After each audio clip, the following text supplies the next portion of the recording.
নমস্কার বন্ধুরা, KDD kitchen ব্লগে তোমাদেরকে অনেক অনেক স্বাগত এবং অনেক অনেক ভালোবাসা জানিয়ে আজকে আমি আমার ভিডিওটি শেয়ার করতে চলেছি। আশা করি তোমাদের ভালোই লাগবে। আমি আজকে কাতলা মাছের একটা ছোলের রেসিপি শেয়ার করব। তাহলে তার জন্য দেখো আমি 4 পিস কাতলা মাছ নিয়েছি, ধুয়ে নুন আর হলুদ মাখিয়ে নিয়েছি। এবার প্রথমে আমি গ্যাসটা অন করে দেব, করে একটা প্যান আমি বসিয়ে দেবো। আর বন্ধুরা, ভিডিও দেখার শুরুতেই কিন্তু একটা লাইক করতে তোমরা ভুলো না। তোমরা লাইক করলে ভিডিও বানানোর উৎসাহটা অনেক গুণ বেড়ে যায় বন্ধুরা।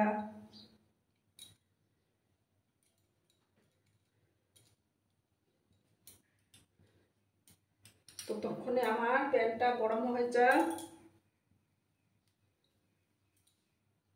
দেখো বন্ধুরা, আমি প্যানের মধ্যে তেল দিয়ে দিয়েছি। এবার আমি একে একে মাছগুলো ভেজে নেব।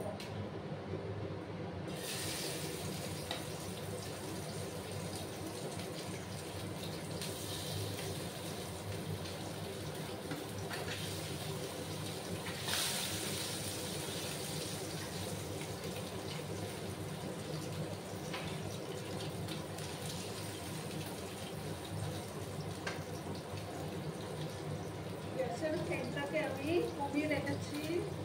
একটা সাইড হয়ে যাওয়ার পর আমি আরেকটা সাইড উল্টে দেব।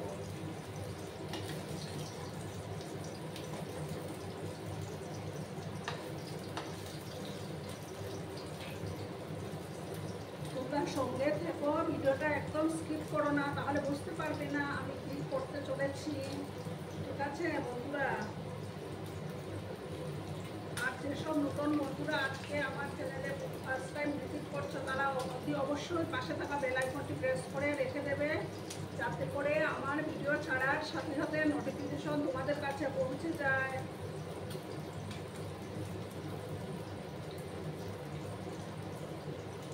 আমি একটা সাইড হওয়ার অপেক্ষা থাকলাম। একটা সাইড হয়ে গেলে আরেকটা সাইড আমি উল্টে দেবো।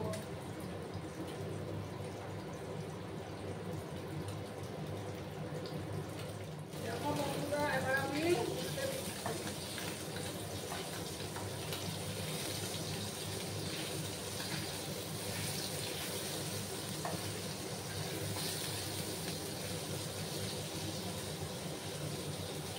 আরো একটু সময় আমি মাছগুলো ফ্রাই করে তারপর আমি মাছগুলো তুলে নেব। ঠিক আছে বন্ধুরা? দেখো বন্ধুরা, মাছগুলো তুলে নিয়েছি। এবার আমি ওই তেলের মধ্যেই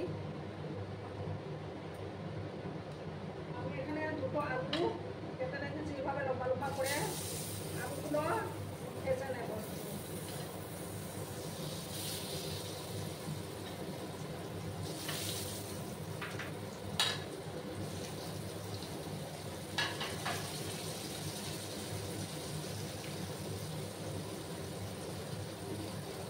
সামান্য হলুদ গুঁড়ো দিলাম,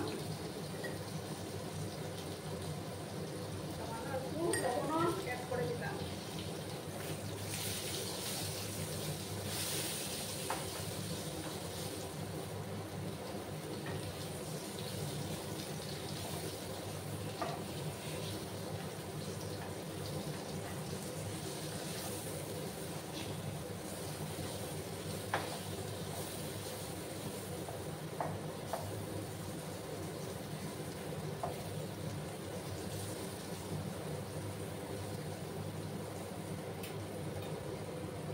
আলুগুলোকে আমি একটু লাল করে ভেজে নেব। বুঝতে পারছো বন্ধুরা? একটু লাল করে ভেজে নিতে হবে।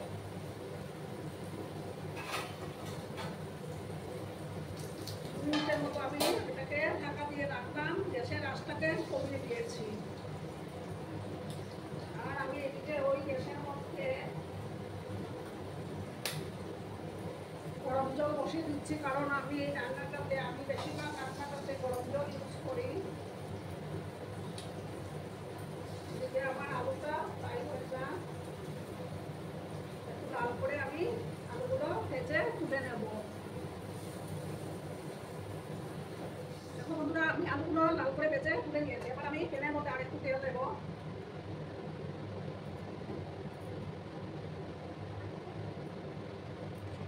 আর এখানে দেখো আমি দুটো পেঁয়াজ কেটে রেখেছিলাম, সেই পেঁয়াজগুলো দিলাম।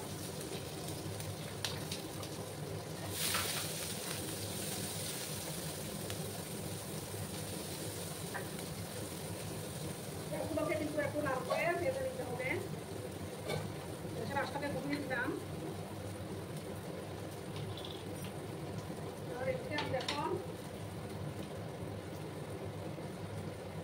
হাফ চামচ জিরা গুঁড়ো নিলাম।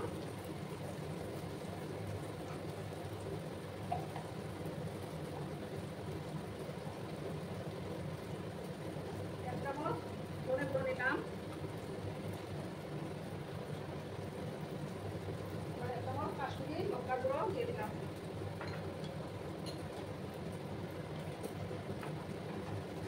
পেঁয়াজগুলোকে একটু লাল করে ভেজে নিতে হবে। এবার আমি মশলাগুলোকে একটু জল দিয়ে ভেজে নেব।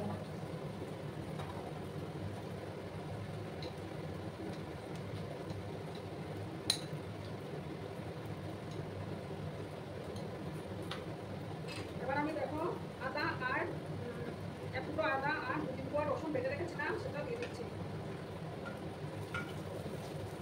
দিয়ে ভালো করে আদা রসুনের কাঁচা গন্ধ না যাওয়া অবধি আমি কষিয়ে যাব।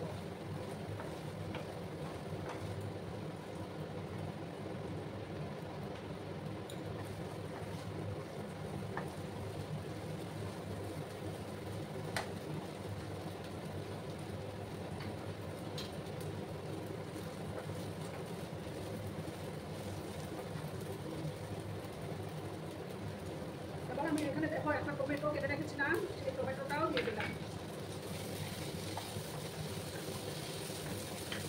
এবার আমি কিন্তু পরিমাণ মতো লবণটা দিয়ে দেবো। লবণটা দেওয়ার কারণে টমেটোটাও আমার সফট হয়ে যাবে। সামান্য একটু হলুদ গুঁড়ো অ্যাড করে দিচ্ছি, কারণ আলু ভাজার সময় তো আমি হলুদ দিয়েছি না।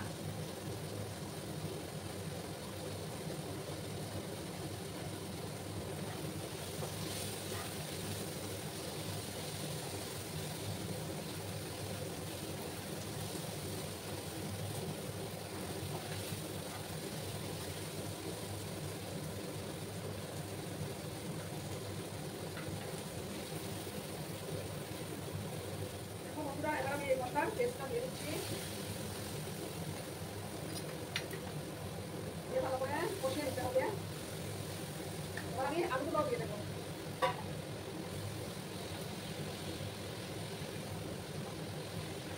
কিছুক্ষণ সময় নিয়ে আলুর সাথে মশলাটাকে কষিয়ে নেবো।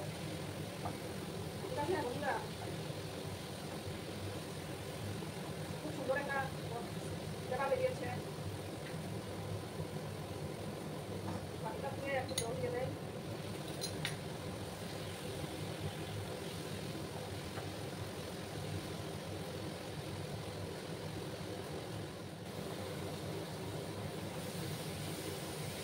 বন্ধুরা, আমার মশলাটা প্রায় কষে গেছে। এবার আমি জল দিয়ে দেবো। আমি গরম জল দিচ্ছি।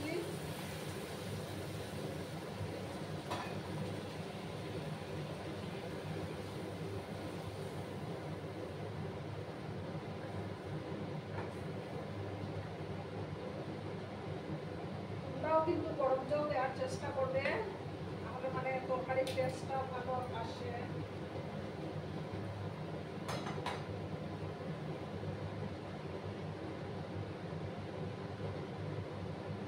এবার আমি ঝোলটা ফুটে উঠেছি, আমি এবার মাছগুলো দিয়ে দিচ্ছি।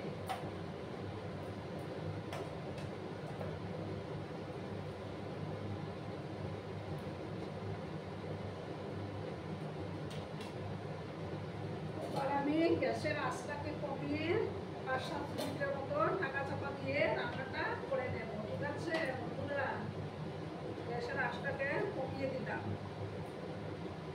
5-7 মিনিট পরে আমি ফিরে আসছি। বন্ধুরা, 5-7 মিনিট পরে আমি ফিরে আসলাম। আমার রেসিপিটি অলমোস্ট রেডি। এবার আমি ধনিয়া পাতা দেব।